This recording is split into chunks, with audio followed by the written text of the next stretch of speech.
Hi ಎಲ್ಲರಿಗೂ ನಮಸ್ಕಾರ, welcome back to my channel. ಇವತ್ತು ನಾನು ನಿಮಗೆ ನವರಾತ್ರಿಯ 9ನೇ ದಿನ ನಾವು ಏನನ್ನು ದೇವಿಗೆ ನೀಡಬಹುದು ಅಂತ ತಿಳಿಸ್ಕೊಡ್ತಾ ಇದ್ದೀನಿ. ಇವತ್ತು ನಾನು ನಿಮಗೆ ಹೇಳ್ಕೊಡ್ತಿರೋ ರೆಸಿಪಿ ಗುಡಾನ್ನ. ಇದು ದೇವಿಗೆ ತುಂಬಾ ಪ್ರೀತಿ, ಬೆಲ್ಲದಿಂದ ಮಾಡಿರುವಂಥದ್ದು. ಹಾಗೆ ನೀವು ಇದನ್ನು ನವರಾತ್ರಿ 9 ದಿನಗಳಲ್ಲಿ ಒಂದಿನ ಮಾಡಿ ತುಂಬಾ ಶ್ರೇಷ್ಠವಾದದ್ದು ಇದು. ನಿಮ್ಗೆ ಇದನ್ನು ಯಾವ ಥರ ಮಾಡಬೇಕು ಅಂತ ತಿಳಿಸ್ಕೊಡ್ತೀನಿ. ತುಂಬಾ ಸಿಂಪಲಾಗಿ ಮಾಡ್ಕೊಳ್ಬೋದು, ತುಂಬಾ ಚೆನ್ನಾಗಿ ಕೂಡ ಇರುತ್ತೆ, ತಿನ್ನಲಿಕ್ಕೂ ಕೂಡ ಅಷ್ಟೇ. ಬನ್ನಿ ಯಾವ ಥರ ಮಾಡೋದು ಅಂತ ತಿಳಿಸ್ಕೊಡ್ತೀನಿ. ಬಟ್ ಅದಕ್ಕಿಂತ ಮೊದಲು ನೀವಿನ್ನೂ ನನ್ನ ಚಾನಲ್ಗೆ ಸಬ್ಸ್ಕ್ರೈಬ್ ಆಗಿಲ್ಲ ಅಂದರೆ ಸಬ್ಸ್ಕ್ರೈಬ್ ಮಾಡ್ಕೊಳ್ಳಿ. ಮೊದಲನೇದಾಗಿ ಇವಾಗ ಗುಡಾನ ಮಾಡ್ಕೊಳ್ಳಿಕ್ಕೆ ನಾನು 1 ಕಪ್ನಷ್ಟು ಅಕ್ಕಿ ತೊಗೊಂಡಿದ್ದೀನಿ, ಸ್ಟೀಮ್ ಅಕ್ಕಿ ತೊಗೊಂಡಿದ್ದೀನಿ. ನೀವು ಯಾವುದೇ ಅಕ್ಕಿನ ಯೂಸ್ ಮಾಡ್ಕೊಳ್ಬೋದು. ಹಾಗೆ ಅದೇ ಕಪ್ಪಲ್ಲಿ ಅರ್ಧ ಕಪ್ನಷ್ಟು ಹೆಸರುಬೇಳೆನ ತೊಗೊಂಡಿದ್ದೀನಿ. ಇದೆರಡನ್ನೂ ಕೂಡ ನೀಟಾಗಿ ತೊಳೆದುಬಿಟ್ಟು ಏನು ಮಾಡ್ತೀನಿ ಅಂತ ಹೇಳಿದ್ರೆ ವಿಷಲ್ ಹಾಕ್ಸ್ಕೊತೀನಿ ಕುಕ್ಕರಲ್ಲಿ. ಇದು ನೀವು ಜಾಸ್ತಿ ವಿಷಲ್ ಬೇಡ, ಒಂದು 2ರಿಂದ 2 ಸಾಕು, ಓಕೆನಾ. 2 ವಿಷಲ್ ಹಾಕ್ಕೊಳ್ಳಿ ಸಾಕಾಗತ್ತೆ. ಇಲ್ಲ 3 ಹಾಕಿದರೆ ಏನು ತೊಂದರೆ ಏನಿಲ್ಲ.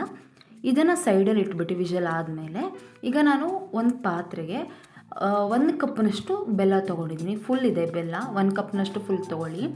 ಇದನ್ನು ನೀಟಾಗಿ ಕಾಯಿಸ್ಕೋಬೇಕಾಗತ್ತೆ. ಇದು ಪಾಕ ಆಗಲಿ ಏನೂ ಕೂಡ ಬರೋದು ಬೇಡ.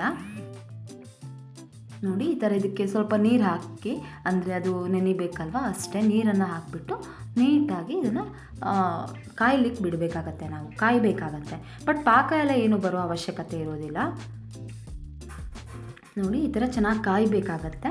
ಇದಕ್ಕೆ ನಾನು ಸ್ವಲ್ಪ ಹಾಲನ್ನು ತೊಗೊಳ್ತಾ ಇದ್ದೀನಿ. ಹಾಲನ್ನು ನೋಡಿ ನೀವು, ನಾನೇನು ಕಪ್ ತೊಗೊಂಡಿದ್ದೀನಲ್ವ ಅದರಲ್ಲಿ 1/4 ಕಪ್ನಷ್ಟು ಹಾಲು ತೊಗೊಳ್ತಾ ಇದ್ದೀನಿ. ಹಾಗೆ ಇದಕ್ಕೆ ಸ್ವಲ್ಪ ನಾನು ಫ್ರೆಶ್ ಕಾಯಿ ತುರಿ ಮಾಡಿಕೊಂಡಿದ್ದೆ, ಕಾಯಿ ತುರಿನೂ ಕೂಡ ಹಾಕ್ಕೊಳ್ತಾ ಇದ್ದೀನಿ. ನೋಡಿ ಅನ್ನ ರೆಡಿ ಆಗಿದೆ. ಸೊ ಈಗ ಇದಕ್ಕೆ ನಾನೇನು ಮಾಡ್ತೀನಿ, ಸ್ವಲ್ಪ ಕಾಯಿ ತುರಿನ ಹಾಕ್ಕೊಂಡ್ಬಿಟ್ಟು ಇದಕ್ಕೆ ಸ್ವಲ್ಪ ಏಲಕ್ಕಿ, ಹಾಗೆ ಸ್ವಲ್ಪ ನಾನು ಉಪ್ಪನ್ನು ಕೂಡ ಹಾಕ್ಕೊಳ್ತಾ ಇದ್ದೀನಿ. ಉಪ್ಪು ನಿಮಗೆ ಬಿಟ್ಟಿದ್ದು, ನೀವು ಬೇಕು ಅಂತ ಅಂದರೆ ಹಾಕ್ಕೊಳ್ಳಿ, ಇಲ್ಲ ಅಂದರೆ ಬಿಡಿ. ಯಾಕಂತಂದರೆ ಸಮ್ಟೈಮ್ಸ್ ಬೆಲ್ಲ ಏನಾಗುತ್ತೆ, ಒಗರಿ ಇರುತ್ತೆ, ಅದ್ರ ಸಲುವಾಗಿ ಉಪ್ಪು ಕಾಯಿ ಸುಳಿನ ಹಾಕ್ಕೊಂಡು ನೀಟಾಗಿ ಮಿಕ್ಸ್ ಮಾಡ್ಕೊತೀನಿ. ಇದಕ್ಕೆ ನಾನೇನು ಕುಕ್ಕರಲ್ಲಿ ವಿಜಲ್ ಹೊಡೆಸಿಟ್ಕೊಂಡಿದ್ದೆ ಅಲ್ವಾ, ಅನ್ನ ಮತ್ತು ಹೆಸರು ಬೇಳೆ ಮಿಕ್ಸ್ ಇತ್ತಲ್ವ ಬೆಂದಿರೋದು, ಅದನ್ನು ಹಾಕಿ ನೀಟಾಗಿ ಅದನ್ನು ಫ್ರೈ ಮಾಡ್ತೀನಿ. ಅಂದರೆ ತಿರುವು ಹಾಕಬೇಕಾಗತ್ತೆ ಅದ್ರ ಸಲುವಾಗಿ. ಈಗ ನಾವು ಕಡಲೆ ಮಡ್ಡಿ ಎಲ್ಲ ಮಾಡ್ತೀವಲ್ವ, ಅದೇ ಥರ ಮಾಡ್ಕೋಬೇಕಾಗತ್ತೆ.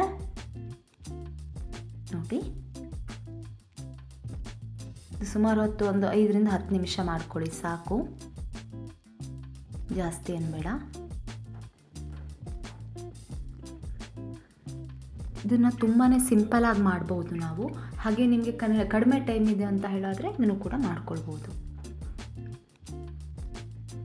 ರೆಡಿ ಆಗಿದೆ. ಇದ್ರ ಮೇಲೆ ಸ್ವಲ್ಪ ತುಪ್ಪ ಹಾಕ್ಕೊಳ್ತಾ ಇದ್ದೀನಿ. ತುಪ್ಪ ಆಪ್ಷನಲ್ಲು, ತುಪ್ಪ ಹಾಕಿದ್ರೆ ತುಂಬ ಚೆನ್ನಾಗಾಗತ್ತೆ. ನೋಡಿ ಈ ಥರ ಅದು ದಪ್ಪ ಆಗಬೇಕಾಗತ್ತೆ. ಸ್ವಲ್ಪ ಕುದಿ ಬಂದು ಇದನ್ನು 1ರಿಂದ 2 ನಿಮಿಷ ಮುಚ್ಚಿಡ್ತೀನಿ. ಈ ಥರ ಆವಿ ಬರುತ್ತಲ್ವ, ಈ ಥರ ತೆಗೆದು ಇದನ್ನ ನೀಟಾಗಿ ಒಂದು ಪಾತ್ರೆಗೆ ತೆಗೆದು ಹಾಕ್ಕೊತೀನಿ. ಇಷ್ಟೇ, ಸಿಂಪಲಾಗಿ ಮಾಡ್ಬೋದು. ಟೇಸ್ಟ್ ಮಾತ್ರ ತುಂಬಾ ಚೆನ್ನಾಗಿರುತ್ತೆ.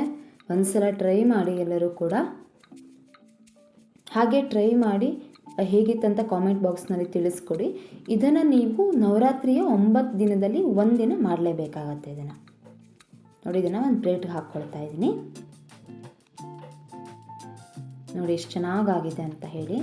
ತುಪ್ಪ ಹಾಕ್ಕೊಂಡು ಮೇಲಿಂದ ತಿಂದರೆ ಆಯಿತು ಅಷ್ಟೇ. ನೋಡಿ ಎಷ್ಟು ಚೆನ್ನಾಗಾಗಿದೆ ಅಂತ ಹೇಳಿ. ಇವತ್ತು ನಾನು ಹೇಳ್ಕೊಟ್ಟಿರೋ ಗುಡಾನ ರೆಸಿಪಿ ಇಷ್ಟ ಆಗಿದ್ರೆ ಲೈಕ್ ಮಾಡಿ. Thank you.